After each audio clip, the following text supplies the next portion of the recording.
Islam is a very interesting story. اسلام کی ایک بہت دلچسپ تاریخ ہے۔ شمالی علاقوں میں یہ تصور پایا جاتا ہے کہ اسلام تلوار کے ذریعے آیا، جیسے کہ 712 میں محمد بن قاسم کے ساتھ، لیکن جنوبی علاقوں میں اس کی یادداشت بالکل مختلف ہے۔ میں بطور ایک کیرلا کے باشندے کی بات کروں گا۔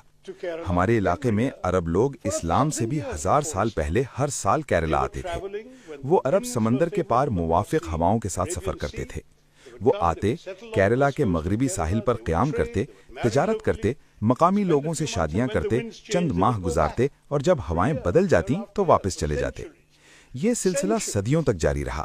اس طرح اسلام ہمارے پاس تلوار کے ذریعے نہیں بلکہ خبر کے طور پر آیا، ایسے لوگوں کے ذریعے آیا جو ہمارے لیے اجنبی نہیں تھے بلکہ صدیوں سے ہمارے ساتھ جڑے ہوئے تھے۔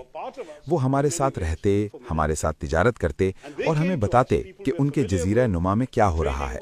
انہوں نے کہا کہ ہمارے ہاں ایک نبی آئے ہیں اور وہ یہ پیغام دے رہے ہیں، یہاں تک کہ ایک مقامی ہندو بادشاہ شیرومن پیرومل اس نبی کے بارے میں سن کر اتنے متاثر ہوئے کہ انہوں نے 22 یا 23 جہازوں کا ایک بیڑا تیار کیا تاکہ جزیرہ نما عرب جا کر نبی سے ملاقات کریں۔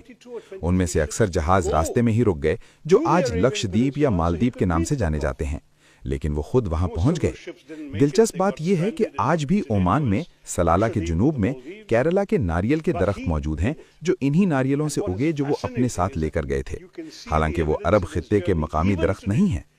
جب کوجی کوڈ، کوچی اور مغربی ساحل کے دیگر علاقوں میں مسلمان آبادی بڑھ گئی اور انہیں عبادت کے لیے جگہ کی ضرورت پڑی تو وہ مقامی بادشاہ زامورن کے پاس گئے۔ اس نے کہا کوئی مسئلہ نہیں، ایک غیر استعمال شدہ مندر موجود ہے، آپ اسے استعمال کر سکتے ہیں۔ اسی طرح کیرلا کے کوڈنگلور میں عرب دنیا کے باہر سب سے قدیم مسجد قائم ہوئی، جس کے باہر آج بھی ایک قدیم ہندو چراغ موجود ہے۔ حالانکہ اس مسجد کی صدیوں میں کئی بار مرمت اور تعمیر نو ہوئی، لیکن کیا آپ تصور کر سکتے ہیں کہ ہندوستان میں ایک ایسی مسجد موجود ہے جو نبی صلی اللہ علیہ وسلم کے زمانے کے چند دہائیوں کے اندر قائم ہو گئی تھی؟ But can you imagine there is a mosque in India going back within a few